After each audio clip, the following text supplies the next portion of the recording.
Mga mahal na kapatid, muli tayong mag-aaral ng mga salita ng Diyos. Basahin natin ang paksa ng ating leksyon. Utos ng Diyos ang pag-aabuloy o paghandog. Ito ay isa pa rin sa mga pangunahing doktrina o aral na sinasampalatayanan nating mga kaanib sa Iglesia. Bagaman sa kasalukuyan nating kalagayan ay hindi natin naisasagawa ang pag-aabuloy o paghahandog, dapat pa rin nating maunawaan na ito ay isang doktrina na dapat nating muling matupad pagdating ng tamang panahon kung ang iglesia ay mabalik na sa dati nitong maayos na kalagayan. Diyan na tayo sa unang bilang. Ano ang saligan ng ating pag-aabuloy o paghahandog? Ito sagot, basahin natin. Utos ng Diyos na nakasulat sa Biblia na huwag nating kalimutan ang pag-aabuloy sapagkat sa mga gayong hain ang Diyos ay totoong nalulugod. Sino ang may utos na tayo ay mag-abuloy? Ang Panginoon Diyos. Anong bilin niya tungkol sa pag-aabuloy? Huwag nating kalilimutan. Ano ba ang naidudulot sa Diyos ng pag-aabuloy o paghandog? Ang sabi sa Biblia, sapagkat sa mga gayong hain ang Diyos ay totoong nalulugod. Diyan tayo sa kasunod na bilang. Sino ang inuutusan ng Diyos na mag-abuloy o maghandog at paano ito dapat isagawa? Basahin natin ang sagot. Magbigay ang bawat isa ayon sa ipinasya ng kanyang puso. Sa makatuwid, ang bawat kaanib sa Iglesia ni Cristo ay may pananagutan na magbigay o mag-abuloy. Subalit, paano ito dapat isagawa? Dapat gawin ayon sa pasya ng puso ng nagkakaloob. Ang ibig sabihin ay kusa, hindi sapilitan. Nakalulungkot sapagkat sa maraming pagkakataon ay hindi na nasusunod ng kasalukuyang mga namiminuno, mga ministro, mga manggagawa sa iglesia ang tagubiling ito, na ang pag-aabuloy o paghahandog ay dapat ayon sa pasya ng puso ng nagkakaloob. Sa kasalukuyan ay maraming iba't ibang uri ng handugan, mga abuluyan at mga donasyon na ipinapapasan ng kasalukuyang mga tagapanguna sa iglesia sa mga kaanib. Ang totoo ay nagbibigay pa nga sila ng talaan ng mga hinihingi nilang i-donate o ibigay ng mga kapatid. May mga ministro pa nga na inaalam sa mga kapatid kung magkano ang kanilang ihahandog o ibibigay. Pinagpe-pledge pa nga nila ang mga kapatid kung magkano ang kanilang ibibigay. Lalo't pagka kinakampanya nila yung worldwide offerings o donations. Sang-ayon pa ba ito sa utos ng Diyos na dapat ang paghandog o pag-aabuloy ay kusa o ayon sa pasya ng puso? Ang ginagawa nilang ito ay katumbas ng pagdidikta o pagtatakda ng kung ano o gaano ang ibibigay ng mga kapatid. Subalit, dun tayo sa kasunod na bilang, dapat ba nating ituring ang pag-aabuloy o paghahandog na gaya ng pagbibigay ng limos? Sapagkat yung pagbibigay ng limos, kung gusto mong magbigay, magbibigay ka. Kung ayaw mo, hindi ka magbibigay. Basahin natin ang sagot. Hindi, sapagkat ang pag-aabuloy o paghandog ay isang pasan. Ang ibig sabihin ay isang tungkulin o pananagutan. Hindi natin dapat ituring na ang pag-aabuloy o paghandog ay gaya ng paglilimos, sapagkat ito ay isang pasan. Ang ibig sabihin, tungkulin o pananagutan nating lahat ng mga magkakapatid sa iglesia na mag-abuloy. Yan tayo sa kasunod na bilang. Bakit tungkulin o pananagutan natin ang magbigay ng handog o mag-abuloy? Ito sagot. Ang tinuturuan ay dapat makidamay sa nagtuturo ng mga aral ng Diyos. Sino ba yung nagtuturo ng mga aral ng Diyos sa iglesia? Ang pamamahala, ang mga ministro, ang mga manggagawa sa iglesia. Sino ang tinuturuan? Tayong mga kaanib sa iglesia. Tungkulin o pananagutan ng bawat kaanib sa iglesia na makidamay sa nagtuturo ng mga aral ng Diyos. Malinaw sa atin ang katotohanan ito sapagkat ito ang itinuro at ipinamulat sa atin ng mga naunang namahala sa iglesia. Palibhasa, tunay silang mga mangangaral ng mga salita ng Diyos. Kung ano yung kalooban ng Diyos, yun ang itinuro nila sa iglesia. Kaya sinampalatayanan natin ito Natungkulin natin na makidamay sa kanila, sa kanilang ginagawang pagtuturo ng mga aral ng Panginoong Diyos. Nagkaroon nga lang ng suliranin ngayon sapagkat yung kasalukuyang mga tagapanguna sa iglesia ay sinira nila yung kaayusan. Kung ang pag-uusapan ay abuluyan at pangangasiwa ng pananalapi ng iglesia. Diyan tayo sa kasunod na bilang. Paano ang ating abuloy o handog ay nakakatulong sa mga nagtuturo ng mga aral ng Diyos? Ito ang sagot, basahin natin. Ito ang ginugugol sa pagpapalaganap o sa pangangaral ng dalisay na ebanghelyo at pantakip sa mga pangangailangan ng iglesia.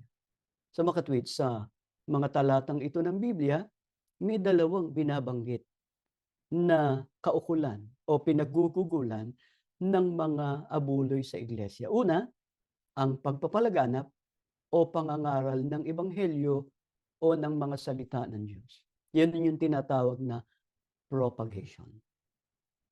Isa yan sa pangunahin na pinag-uukulan ng abuloy sa iglesia. At ikalawa, upang matakpan ang pangangailangan ng mga banal o ng iglesia.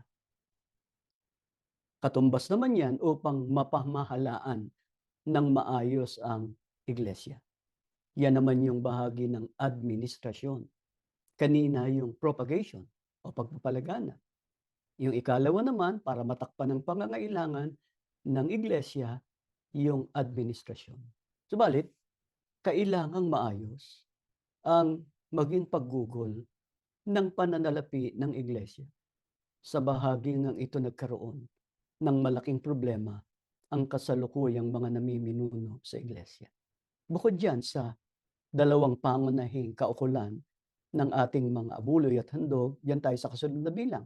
Sa ano pa iniuukol ang ating mga handog? Ito, sagot. Sa pagtatayo ng mga bahay-sambahan. Ito naman yung bahagi ng konstruksyon.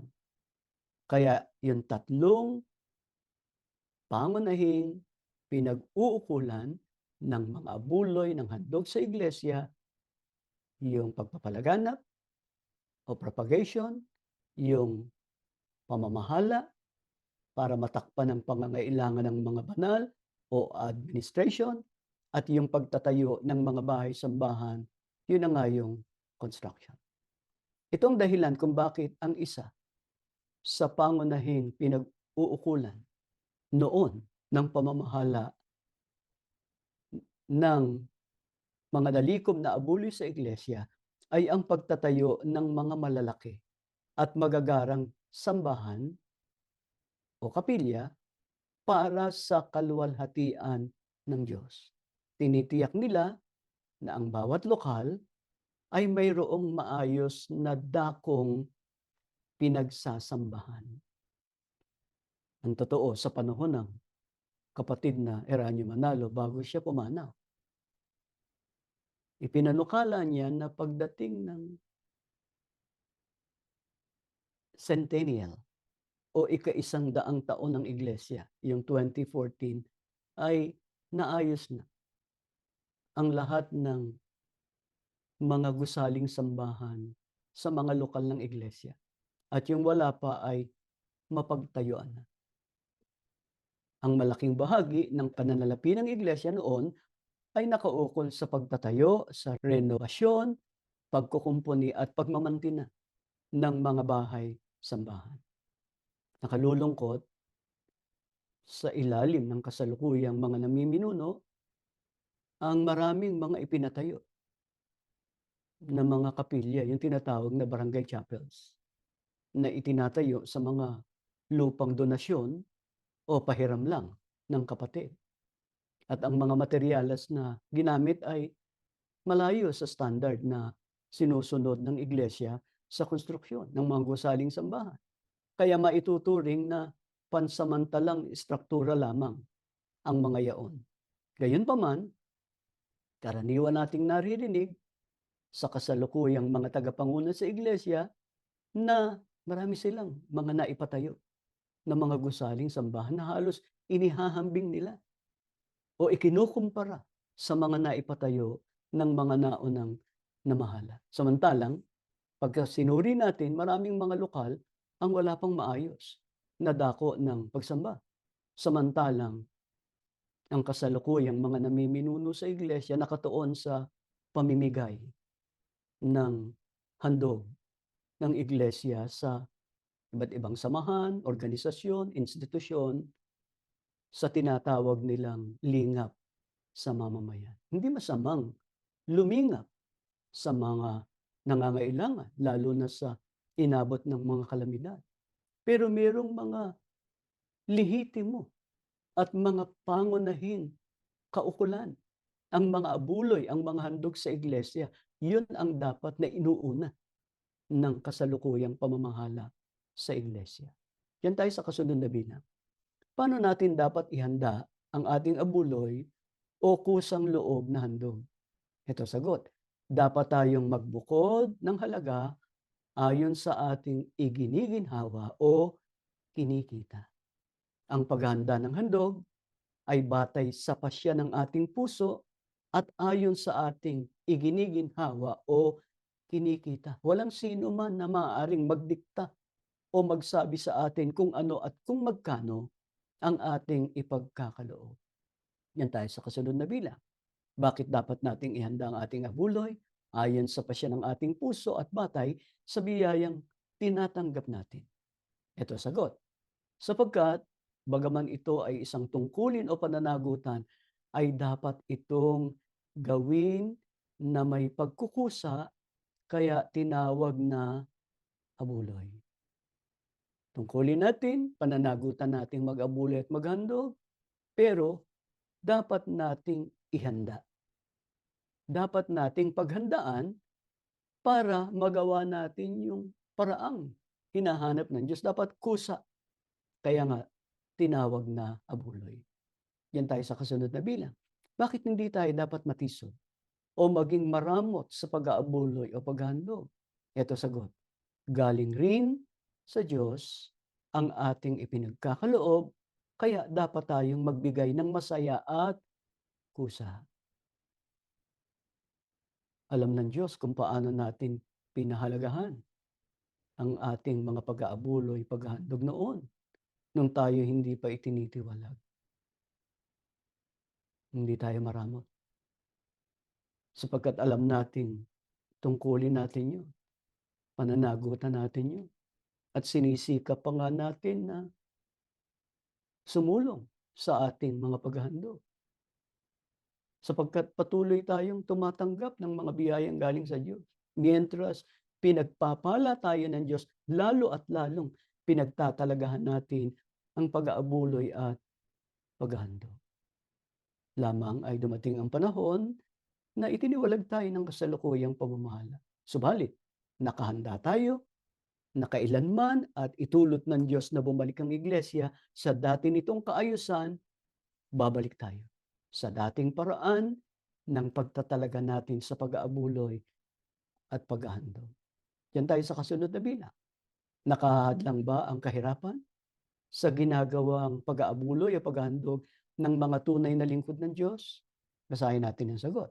Ang mga kapatid sa Macedonia na malabis ang karukaan ay nagsiabuloy sa sariling kalooban o kusa ng higit pa sa kanilang kaya. Nakatala sa Biblia na ang mga kapatid sa Macedonia na nakararanas ng malabis na karukaan, pero nagsiabuli pa rin sila sa sariling kalooban, higit pa sa kanilang kaya. At pagka binasa natin yung kasunod na talata, nakasulat yun kanina, binasa natin sa ikalawang Korinto 8:1-3. Pag sinundan natin yung pasahe ng talatang 4, nakasulat doon na sa kabila ng kanilang karukaan ay sila pa yung namanhik o nakiusap sa mga apostol na makatulong sa pangangailangan ng mga banal o ng iglesia. Ganon natutunan ng mga kapatid sa Macedonia ang kahalagahan ng pag-aabuloy at paghandog. Kaya hindi hadlang sa mga tunay na kaanib sa iglesia ang kahirapan sa ginagawang pag-aabuloy o paghandog. Yan tayo sa kasunod na bilang. Bakit meron din tayong handog sa pagpapasalamat? Ito sagot. Utos ng Diyos na ihandog natin sa Kanya ang haing pasasalamat. Kalooban niya na magpasalamat tayo sa Kanya sa lahat ng bagay. Bakit tayo may isinasagawang paghahandog sa ating pagpapasalamat? Nagpapasalamat tayo sa tuwing matatapos ang taon at pagka sumasapit ang kaarawan o anibersaryo ng iglesia. Bakit tayo may handog sa pagpapasalamat? Utos din ng Diyos na ihandog natin sa Kanya ang haing pasasalamat. Kalooban ng Diyos na magpasalamat tayo sa Kanya sa lahat ng mga bagay. Maraming mabubuting bagay ang ginagawa ng Diyos sa atin. Hindi lang araw-araw pinagkakaloob ang ating pangangailangan. Binibiyaya ang lakas. Higit sa lahat, ibiniyaya niya sa atin ang tunay na pananampalataya. Nakapagpapatuloy tayo sa ating paglilingkod. Kaya marapat lang na pasalamatan natin ang Diyos. At pagka tayo'y nagpapasalamat, meron tayong itinatabi o inilalaang handog. Diyan tayo sa kasunod na bilang. Paano inihanda ng mga unang Kristiyano ang handog nila sa kanilang pagpapasalamat? Ito ang sagot. Inihanda nila sa loob ng 1 taon upang maihanda nila na gaya ng abuloy at hindi gaya ng sapilitan. Nasanay tayo sapagkat yun ang itinuro sa atin ng pamamahala sa maayos na pagtupad ng tungkuling mag-abuloy at maghandog na yung ating ihandog sa pagpapasalamat, titipunin natin yun sa loob ng 1 taon para maging kalugod-lugod sa ating Panginoon Diyos at magawa rin natin gaya ng abuloy at hindi gaya ng sapilitan. Yan tayo sa kasunod na bilang. Anong pangako ng Diyos sa mga kusa at masayang nagkakaloob ng abuloy o handog? Ito sagot. Ipagkakaloob niya sa kanila ang masaganang biyaya sa buhay na ito at ang buhay na walang hanggan sa araw ng paghuhukom. Kaya hindi lugi, hindi kawalan sa mga iglesia ni Kristo yung pagtatapat sa pagtupad ng tungkuling mag-abuloy, maghandog at magpasalamat. May pangako ang Diyos. Ano pangako ng Diyos? Ipagkakaloob niya sa kanila ang masaganang biyaya sa buhay na ito. Hindi lang yon, at ang buhay na walang hanggan sa araw ng paghukom. Dito pa lang sa buhay na ito, yung mga nagtalaga, nagpahalaga sa pag-aabuloy at paghahandog, may nakalaang biyaya at pagpapala. Mahalaga sa Diyos yung handog yung abuloy. Banal na bagay yun kaya hindi dapat lapas-tanganin. Hindi dapat pagsamantalahan ng sinuman ang abuloy ng iglesia.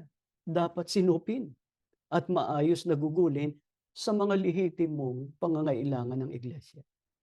Mga kapatid, pinag-aralan natin ito sapagkat mahalaga na malaman natin na ang pag-aabuloy o paghahandog ay utos ng Diyos. Ito ang dahilan kaya hindi namin pinagbabawalan ang mga kapatid na nakadadalo pa sa pagsamba sa gusaling sambahan na mag-abuloy o maghandog.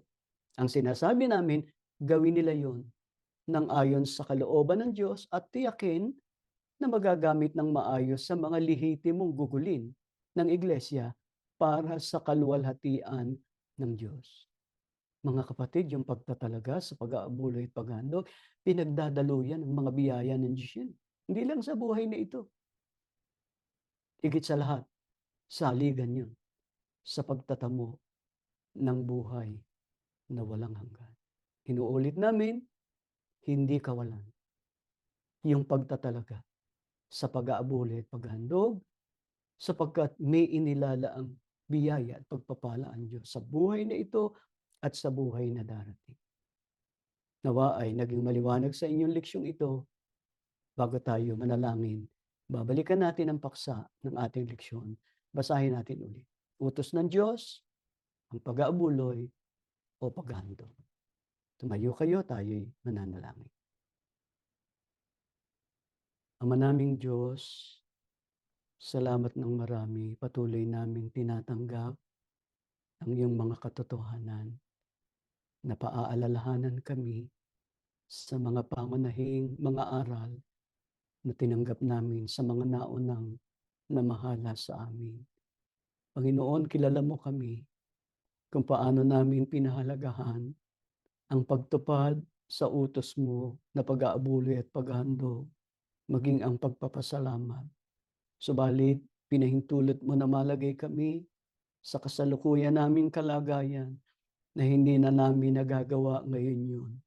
Subalit sumasampalataya kami darating ang takdang panahon mo pagka naayos na ang lahat ng mga bagay sa iglesia.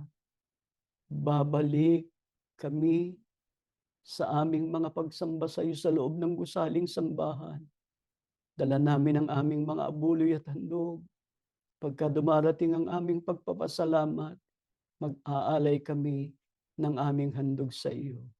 Panginoon, nagmamakaawa kami, pakinggan mo na ang panalangin ng maraming mga lingkod mo na matapos na ang lahat ng mga suliranin at mga kasama ang nangyayari sa iglesia. Mabalik na sa ganap na kaayusan at kabanalan, makapaghanda kaming lubos sa nalalapit na kaligtasan. Maawa ka sa aming mga anak, nawa ay mamulat namin sila at maunawaan nila ang kanilang banal na sagutin, na sila ay matutong mag-abuloy at maghandog ayon sa pasya ng kanilang puso, ayon sa mga pagpapala na ibinibiyaya mo sa kanila, upang ang buo naming sambahayan laging makapagdulot ng kaluguran sa iyo. Panginoong Hesukristo, salamat ng marami sa matiyaga mong pamamagitan.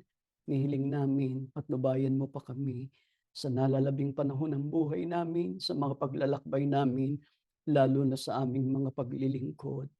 Lagi mong ilapit sa Ama ang bawat panalangin namin upang ipagkaloob sa amin. Ama, umaasa kaming dininig mo kami. Pinatawad din ang lahat ng mga kasalanan at pagkukulang namin. Nihiling namin ang lahat sa ngalan ng Panginoong Hesukristo na aming tagapagligtas. Amen.